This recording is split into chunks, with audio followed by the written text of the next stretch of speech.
Hello everyone, સ્વાગત છે તમારું મારી ચેનલ પર। ઘરમાં ઉંદરો હોવા મોટી સમસ્યા છે, તે તમારા સ્વાસ્થ્યને પણ નુકસાન પહોંચાડે છે। ઉંદરો ઘરમાં ગંદકી ફેલાવીને અનેક ગંભીર બીમારીઓને આમંત્રણ આપવાની સાથે જ ઘણીવાર ઘરના તાર, કપડાં, જૂતા અને ઘણીવાર તો ઘરના જરૂરી કાગળ પણ કાપી નાખે છે અને અનેક મુશ્કેલીઓ ઊભી કરે છે। ઉનાળા અને ચોમાસાની ઋતુમાં ઘરોમાં જીવજંતુઓનો આતંક ઘણીવાર માથાનો દુખાવો બની જતો હોય છે। ઘરમાંથી જીવજંતુઓને તો છુટકારો આપણે મેળવી શકીએ છીએ, પરંતુ ઉંદરોને ઘરની બહાર કાઢવા ખૂબ જ મુશ્કેલ છે। તો આજે હું તમારી સાથે એક એવું ઘરેલું ઉપાય શેર કરીશ જેનાથી તમે ઉંદરને માર્યા વગર ઘરની બહાર કાઢી શકો છો।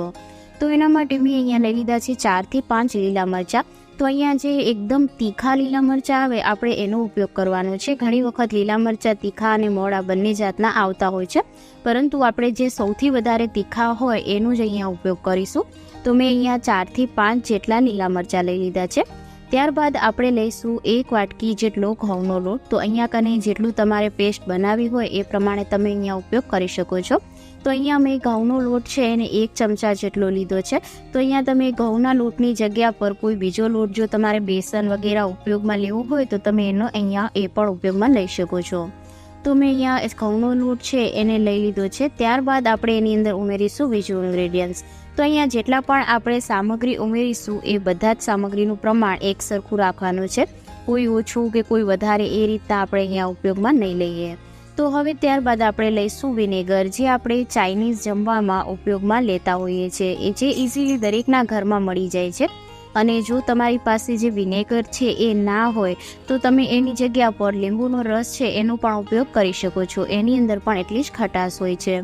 ત્યારબાદ આપણે અહીંયા થોડું વિનેગર ઉમેરી અને એને મિક્સ કરવાનું છે, તો એની પેસ્ટ બનાવવાની છે। તો અહીંયા જેટલું આપણને વિનેગર છે જોઈશે પેસ્ટ બનાવવા માટે એટલું આપણે અહીંયા ઉમેરતા જઈશું। તો અહીંયા થોડું કરી અને ઉમેરીશું અને એક એની પેસ્ટ બનાવવાની છે, એકદમ પતલી પણ નહીં અને એકદમ ઘાટી પણ નહીં, એવી પેસ્ટ બનાવી અને રેડી કરી લઈશું। તો આ રીતના આપણે વિનેગર છે બીજું પણ થોડી વાર ઉમેરી દઈશું, જેથી એકદમ સારી એની પેસ્ટ બની અને રેડી થઈ જાય। તો એકદમ સારી રીતના એને અહીંયા મિક્સ કરી લેવાનું છે। ઘણા લોકોને ઉંદરથી છે ખૂબ જ ડર લાગતો હોય છે, તો જો તમે બહારથી કોઈ ગોળીઓ વગેરે લાવીને મૂકો છો ત્યારે ઉંદર એને ખાઈ અને મરી જાય છે, જેને તમારે ઉપાડીને બહાર ફેંકવા પડે છે। એનાથી સારું છે કે તમે આ રીતના ઘરે જ કોઈ ઘરેલું ઉપાય કરી અને ઉંદરથી છુટકારો મેળવી શકો। તો હવે આપણે લઈ લઈશું સર્ફ એક્સેલ। તો અહીંયા તમે કોઈ પણ કપડાં ધોવાનો જે પાવડર આવે એનો ઉપયોગ કરી શકો છો। તો અહીંયા હું જે સર્ફ એક્સેલ છે એને 1 થી 2 ચમચી જેટલો લઈશ। તો અહીંયા વધારે નથી ઉમેરવાનું, ખાલી 1 થી 2 ચમચી જેટલો સર્ફ એક્સેલ અથવા તો કોઈ પણ ડિટર્જન્ટ પાવડરને તમે અહીંયા લઈ શકો છો। એને પણ આપણે આ પેસ્ટની અંદર સારી રીતના મિક્સ કરવાનું છે। અને એક વાતનું ખાસ ધ્યાન રાખવાનું કે જ્યારે પણ તમે આ પેસ્ટ બનાવો ત્યારે બાળકો છે એ તમારાથી દૂર હોય, બાળકોની નજરમાં ના આવે એ રીતના તમે આ ઉપાય કરો।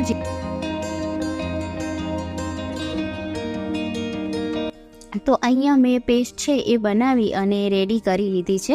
હવે ત્યારબાદ આપણે એની અંદર ઉમેરી દઈશું લીલા મરચાંની પેસ્ટ। તો જે લીલા મરચાં એકદમ તીખા છે એનો મેં અહીંયા ઉપયોગ કર્યો છે। જો તમારી પાસે લીલા મરચાં ના હોય તો એકદમ લાલ જે તીખું મરચું આવે એનો તમે ઉપયોગ કરી શકો છો। આની અંદરથી આપણને તો સ્મેલ નથી આવતી, પરંતુ જે ઉંદર હોય એની જમવાની સ્મેલ છે ખૂબ જ જલ્દી આવી જતી હોય છે, જેથી આ પેસ્ટની જે સ્મેલ છે એને જોઈ અને ઉંદર તરત આવી જાય છે। તો આને સારી રીતના એકદમ મિક્સ કરી લઈશું। અહીંયા આપણી જે પેસ્ટ છે એ બની અને રેડી થઈ ગઈ છે। અને હવે આપણે ત્યારબાદ લેવાનું છે ન્યૂઝપેપર અથવા તો કોઈ પણ તમારી પાસે મોટું કાગળ હોય એનો તમે અહીંયા ઉપયોગ કરી શકો છો। તો મેં જે ન્યૂઝપેપર છે એ લઈ લીધું છે। હવે ન્યૂઝપેપરને આપણે ડબલ ફોલ્ડ કરી દઈશું, જેથી આપણે જ્યાં સ્લરી લગાવીએ ત્યારે ન્યૂઝપેપર છે એકદમ ખરાબ ના થઈ જાય। તો આ રીતના મેં એને ડબલ ફોલ્ડ કરી લીધું છે અને ત્યારબાદ આપણે જે આ સ્લરી છે એને એના ઉપર લગાવી દઈશું।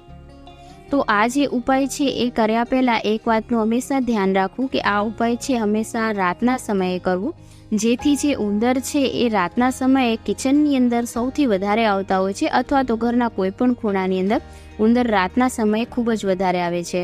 તો રાતના સમયે જો તમે આ ઉપાય કરશો તો ઉંદર ફરીથી બીજી વખત ઘરની અંદર ક્યારે પણ નહીં આવે। અને આ ઉપાય કર્યા સમયે હંમેશા બાળકો દૂર રહે એ વાતનું ધ્યાન રાખવું। તો આ રીતના આપણે એને સારી રીતના પેસ્ટ છે એને લગાવી લેવાની છે. આની અંદર લીલા મરચાં, વિનેગર એ બધું આપણે ઉમેર્યું છે, જેના કારણે ઉંદર છે એ બિલકુલ પણ પાસે નહીં આવે અને ઉંદર છે એકદમ ઘરથી બહાર નીકળી જશે. તો આ અહીંયા મેં પેસ્ટ છે એને લગાવી લીધી છે અને ત્યારબાદ એને આપણે સાઈડ પર મૂકી દઈશું અને જે બાકી બચેલી પેસ્ટ છે એની અંદર આપણે બીજા જે ન્યૂઝપેપર છે એના બોલ બનાવી અને એની અંદર ઉમેરી દઈશું, જેથી આ બોલ્સને જે ખૂણા પર તમને ઉંદર છે વધારે જોવા મળતા હોય એ ખૂણા પર તમે એને મૂકી શકો છો. તો આ રીતના બોલ્સ છે એ બનાવી અને આ જે પેસ્ટ છે એની અંદર આપણે લપેટી લેવાની છે. તો અહીંયા તમારે જેટલા બોલ્સ બનાવવા હોય એ પ્રમાણે, જેટલા ખૂણામાં મૂકવા હોય એ પ્રમાણે તમે અહીંયા બનાવી શકો છો. અને હા, જો તમે ચેનલ પર પહેલી વાર આવ્યા હોય તો ચેનલને જરૂરથી સબસ્ક્રાઈબ કરજો. તમારા માટે હું આવા યુઝફુલ વિડીયો લાવતી રહું છું. અને જો તમે કોઈ બીજા ટોપિક પર વિડીયો જોવા માંગતા હોય તો તમે મને કોમેન્ટમાં જરૂરથી જણાવી શકો છો. તો અહીંયા મેં જે બોલ છે એને પણ આ રીતના પેસ્ટની અંદર લપેટી લીધા છે અને હવે જોઈએ કે આપણે એને ક્યાં મૂકશું. તો એને આપણે છે એ કિચનમાં મૂકવાના છે. તો કિચનની અંદર સૌથી વધારે ઉંદર આવતા હોય છે, કારણ કે આપણે જમવાનું બનાવીએ, થોડું ઘણું પણ જમવાનું છે કિચન સ્લેબ પર કે ગમે ત્યાં રહી જાય તો ઉંદર છે એ જમવાની સ્મેલના લીધે તરત જ આવી જતા હોય છે. તો રાતના સમયે જ્યારે તમે કિચનને ક્લીન કરો ત્યારે આ પેપર છે એને ગેસ સ્ટવની નીચે મૂકી દો. ગેસ સ્ટવની નીચે મૂકી અને આપણે એક રાત માટે એને એમ જ મૂકી દેવાનું છે.